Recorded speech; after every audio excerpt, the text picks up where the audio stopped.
G'day everyone, and welcome back to Powersthetics Fitness, helping you to build your body to both look and perform at its best. For today's frequently asked question, we will be looking at how intense your training session should be.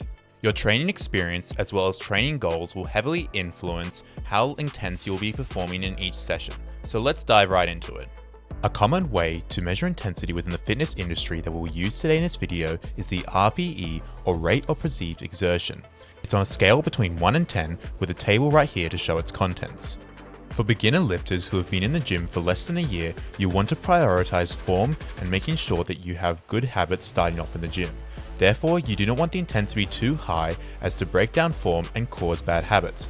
However, you do want to have a high enough intensity as to see good progress, therefore an RPE of about 5 to 7 is optimal for beginner lifters. For intermediate lifters who have been training between 1 to 3 years, you've likely formed enough good habits so you can now start to increase your intensity to about 7 to 8 RPE.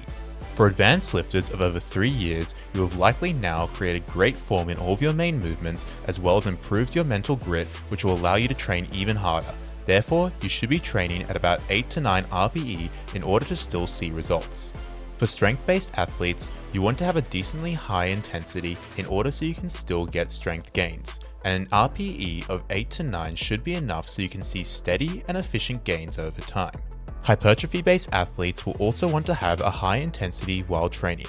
However, they will likely have a larger exercise selection compared to strength-based athletes and therefore will have to have a slightly smaller intensity at about 7 to 8 RPE. This is because a higher intensity can only be held for a certain amount of time, and therefore if you're going to be going for longer sessions, you want to have a smaller RPE. Power-based athletes work in a very small time frame, however, that time frame is very intense. Most of the time, power-based athletes will be operating around 9 RPE. Endurance-based athletes will be operating at a moderate intensity at about 6 to 8 RPE. This is because they will have longer sessions and cannot maintain that high intensity for a long period. And there we have it. If you found this video helpful, be sure to drop a like down below. If you have any questions regarding anything you saw in this video, be sure to drop a comment down below and I'll be replying to it as soon as possible. If you want to see more content like this, be sure to hit that subscribe button.